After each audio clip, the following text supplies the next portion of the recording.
안녕하세요. 찰리브라입니다. 지금 시세도 그렇고 여러 가지 면에서 명확성이 없기 때문에 지루해서 아마 지금 손절하고 나가시는 분들이 더 많다고 이제 전 생각을 하거든요. 워낙에 오랫동안 이제 하락장이 있다 보니까 당연히 지칠 만도 하죠. 근데 물밑에서는 사실 우리가 보지 않는, 볼 수 없는 그런 곳에서는 사실 이 가상자산 수용에 관해서는 전 세계 전통금융들이 먼저 선점을 지금 하기 위해서 물밑에서 진행 중입니다. 그리고 사람들이 이제 설마 탈달러화가 진행될까 하는 이런 것도 공중파 그냥 레거시 미디어에서는 그런 거를 공식적으로 언급을 잘 안 하지만 사실은 이면에서는 활발하게 지금 진행 중입니다. 하다못해 우리가 생각하고 있는 중국이나 러시아 이런 데는 뭐 당연히 탈달러화를 진행하지만 미국하고 동맹국인 어떤 그런 국가들도 사실은 탈달러화에 동조해서 비하인드에서는 움직이고 있는 게 사실입니다. 그래서 아마 전통금융의, 그러니까 전통적인 이 공중파 미디어나 레거시 미디어에 그냥 어떻게 보면 그냥 이미 물들어 계신 분들은 그 의식 자체가 제가 이제 방향성을 추구하는 이런 거에 관해서 반감을 가지시는 분들도 있을 수도 있어요. 근데 그것은 어쩔 수가 없죠. 그리고 분명히 시간이 얘기를 해줄 겁니다. 제가 말씀드렸던 부분들. 뭐 중국의, 뭐 러시아의, 신흥국의, 개발도상국의 점진적인 상승과 G7이라는 이 선진국 집단도 미국을 필두로 해서 저성장 국면에 들어가는 거에 관해서도 아마 인지를 못하실 수도 있어요. 근데 이렇게 될 게 저는 분명하다라고 저는 생각을 하거든요. 자, 이런 얘기는 여기까지만 하고 홍콩 정부가 거대 은행의 암호화폐 고객 수용 압박. 아시겠지만 미국은 SEC를 앞에다 세워놓고 계속 배척하면서 밀어내고 있는 현재 상황. 물론 블랙록이라는 곳이 ETF 신청을 한 건 사실이긴 하지만 전체적인 방향성으로 봤을 땐 사실은 중국이 앞세운 홍콩이라든가 싱가포르를 주축으로 해서 아랍 연합에 있는 두바이라든가 요런 특별 지역을 토대로 해서 제가 보기엔 가상자산 시장이 좀 활발하게 일어나지 않을까 저는 이제 그런 생각을 하거든요. 아시겠지만 중국은 홍콩을 앞세워서 이런 정책도 미리 폈었어요. 예, 많은 홍콩인들이 5월달 초루에서 코로나가 풀리면서 이제 많이 자산을 들고 홍콩으로 많이 몰려갔고, 그리고 홍콩의 가상자산 시장의 오픈에 관해서는 저는 바로 코앞이다라는 생각을 한편으로 하거든요. 제가 왜 그런 말씀을 드리냐면 후비 홍콩 홍콩 암호화폐 사업자 라이센스 신청 이게 예, 그렇게 오래진 않았어요. 근데 이 계획이 있었는데 제가 개인적으로 보기에는 후비 후비 홍콩 오픈이 아마 이게 트리거가 되지 않을까라는 생각을 저 이제 한편으로 합니다. 그러니까 지금 있는 중소 거래소들과 후업이라는 데는 격이 다르고 대표적인 중국계 거래소라고 보시면 되는 대형 거래소라고 보시면 되는데 지금 중소거래소만 아마 두 개만 운영되고 있는 걸로 알고 있어요. 그래서 이게 아마 만약에 상승장이 오면 그게 트리거 포인트가 되지 않을까라는 생각을 하고 일단 지금 현재 1933년에 증권법을 적용해서 암호화폐에 적용해서는데 재민이 창업자가 윙클보스가 이제 이 얘기를 했다라고 하는데 아시겠지만 흰먼 문서인가? 거기에도 과거에 있었던 거를 그러니까 몇 년 전에 있었던 거를 그대로 적용해가지고 ETH에 관해서 이제 언급을 하죠. 예. 그래서 중요성이 없다라고 하면서 이제 XRP 가격이 일시적으로 올랐다 이제 하락을 했는데 그 말이 맞죠, 사실. 그래서 새롭게 제도권 수용을 위해서 새로운 법안이 있어야 되는 게 맞는 거고 이 법안을 토대로 해서 지금도 SEC는 계속 몰아내고 있는 현재의 형국이고 제미니 거래소의 창업자는 타일러 윙클보스 예, 아니다라고 지금 얘기를 지금 하고 있는 현재 상황이고 근데 이 사람 말이 맞는 거죠. 지금 SEC는 엉뚱한 방향성으로 모호하게 더 혼란을 부추기고 있는 현재 상황이고, 이것으로 인해서 사람들이 이제 이런 사람들 되게 많을 거예요. 비트코인만 살아남고 증권형 코인은 사라진다. 요런 얘기들. 근데 분명히 말씀드리지만 상품과 증권으로 나뉠 뿐이지 비트코인 빼고 전부 다 사라지진 않습니다. 예. 자, 이거 같다. 아마 사람 그렇게 뭐 비트코인만 살아남는다 이런 분들도 아마 분명히 있을 거예요. 근데 지금만 혼란한 상황이지 이 시기만 이제 지나가면 이제 정리가 전 될 거라고 생각을 해요. 이제 윙클보스에 관해서 이제 지나가는 김에 이제 말씀을 드리면 2012년도에 당시 개당 6달러 수준으로 1,100만 달러를 매집하였다. 그러니까 몇 개를 매집했을까요? 2012년도 투자자인데 비트코인을 개당 6달러에 투자를 했대요. 그러니까 인사이트가 있는 분이죠. 그리고 마이클 세일러, 그러니까 비트코인만 막시멀리스트, 포우시총 상위 13개, 예, 요것만 이제 거래될 것이라고 얘기를 하니까 이제 사람들이 이제 포우코인만 이제 또 살아남는다. 저는 이 채굴코인에 관해서 제 포트폴리오에 많이 있는 거는 사실이긴 하지만 이분 말을 100% 믿을 필요는 없어요. 예.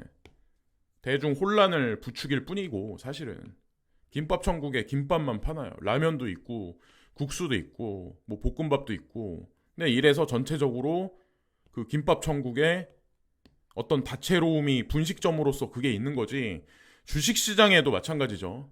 뭐 다양한 섹터의 다양한 종목의 주식시장이 있는 거죠. 근데 코인 시장도 그렇게 된 게 저는 분명 할 거라고 저는 생각을 해요.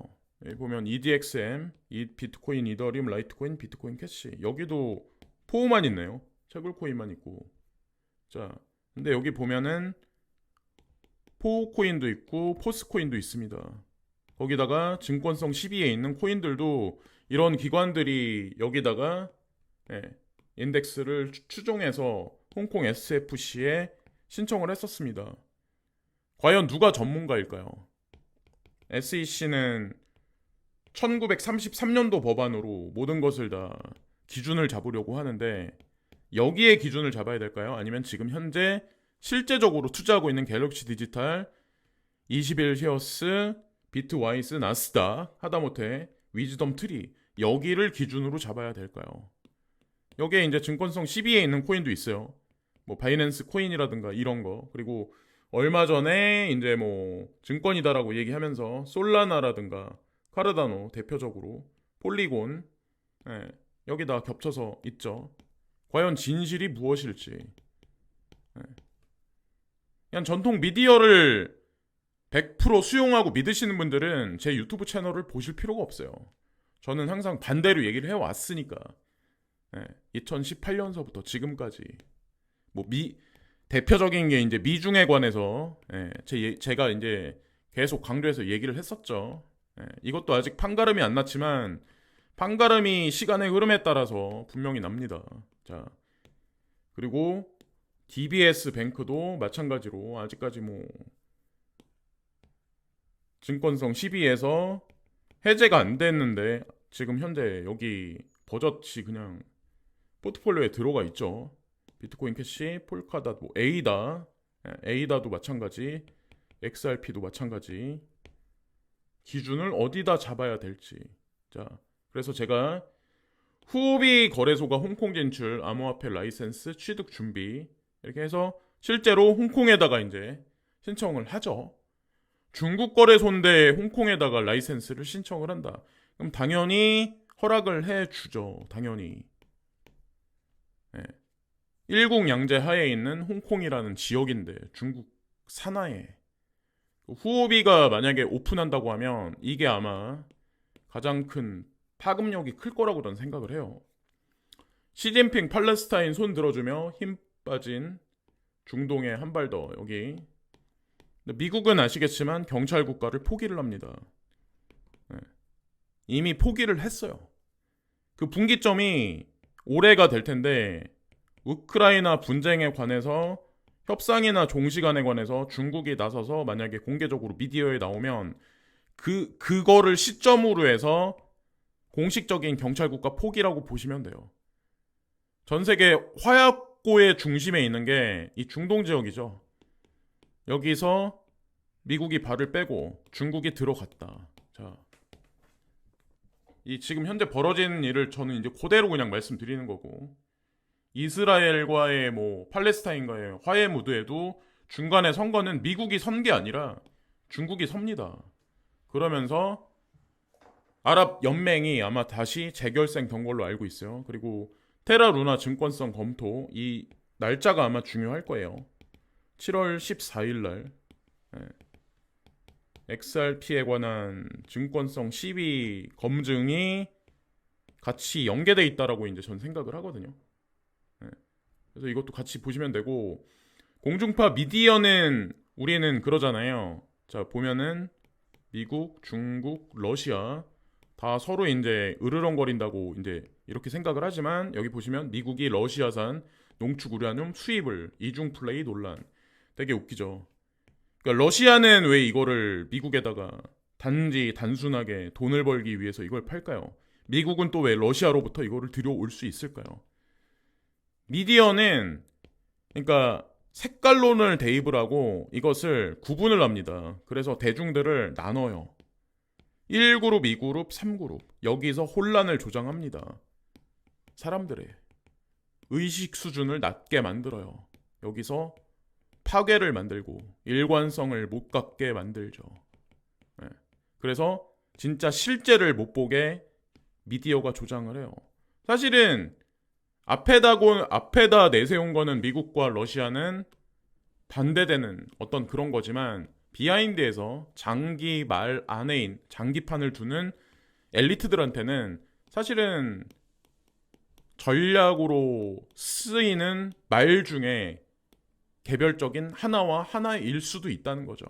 저는 이제 그런 생각을 하거든요. 그래서 공중파 미디어를 보실 때 100% 그냥 다 진실이라고 생각하고 믿으시면 안 돼요. 얼마 전에 이제 그 JP모건 제이미 다이몬 회장이 중국에 들어간 적이 있었어요. 그리고 그 전에 앨런 머스크가 중국에 한번 들어갔었죠. 그리고 나서 제일 마지막에 이제 최근에 간 분이 빌 게이츠 회장이 이제 시주석을 회담을 해요. 왜 요즘 들어서 이 미국의 고위층 엘리트들이 왜 이렇게 주기적으로 중국에 왜 들어갈까? 중국이 망하기 일보 직전이기 때문에 들어갈까요? 아니면 중국의 확장이나 그런 게 보이기 때문에 이들이 이 다국적 기업의 총수들이 왜 자꾸 여기 들어갈까요? 확장이 맞을 거라고 이제 저는 생각을 하거든요. 근데 제 말에 반대하시는 분들도 있겠지만, 그리고 중요한 거는 탈달러화가 진행이 돼야 우리가 생각하는 가상자산이 같이 엮어서 확장이 됩니다. 자, 이거를 인지를 못 하시는 분들도 아마 분명히 있을 거예요. 자, 그리고 여기 이제 되게 웃긴 게, 중국에 들어간 이유가 아시겠지만 뭐 약물 발견 연구소, 여기에 투자하기 위해서 여기 들어갔다. 제가 코비드 시즌 2에 관해서 이게 말씀드리면 이 사람 미친 사람 아니야? 이럴 수도 있어요. 저한테 이제 그러실 분들도 아마 있을 거예요. 이 코로나에 관한 것도 되게 여기저기 아마 말들이 되게 많을 거예요. 이거는 미국과 중국의 합작품입니다. 이거는 아는 사람만 아는 얘기예요. 중국 우한에서 만들어졌다 하는 거는 이제 미디어가 만들어낸 거고, 사실은 아주 오래전에 미국에서 개발이 됐었고 그것을 중국에서 퍼뜨립니다. 같이 공조를 해서. 미디어에서는 이런 얘기 안 하죠. 근데 중요한 거는 코비드 바이러스 2를 지금 어딘가에서 지금 준비를 지금 하고 있어요. 언제가 될지 모르겠지만 코비드 시즌 2는 반드시 옵니다. 더 강력하게. 일본 자민당, 이더리움 재단 등과 영지식 증명, CBDC 사업 프리젠테이션 진행. 여기 영지식 증명 써있죠. 제가 전세계 모든 CBDC에는 영지식 증명이 들어가 있다라고 제가 계속 언급을 드렸던 것 같아요. 그러니까 제가 언제나 말씀드리지만, 본인이 무슨 코인에 투자했는지 그냥, 나는 단지 지금 당장 목적의식이 돈이라는 거에 있는데, 투자를 하기 전에 왜라는 질문을 50번 정도 던지고 기간을 갖고 조사를 해서 아 이게 지금 어떻게 쓰이는구나를 파악을 하는 게 먼저인데 그냥 돈을 벌기 위한 그러면 당연히 악재 뉴스가 던져지면 이 흐름은 깨집니다. 예. 그래서 중간에 이탈자가 나오는 거고 그래서 제가 예전에도 이제 말씀드렸다시피 4%만 100명 중에 4명만 큰 돈을 벌고 나머지는 그냥 그렇게 뭐 흘러가지 않을까. 아마 지금도 많이 이미 이탈해가지고 정체성이 없는, 그러니까 막 주체적으로 투자를 안 하셨던 분들이 아마 되게 많을 수도 있어요. 예.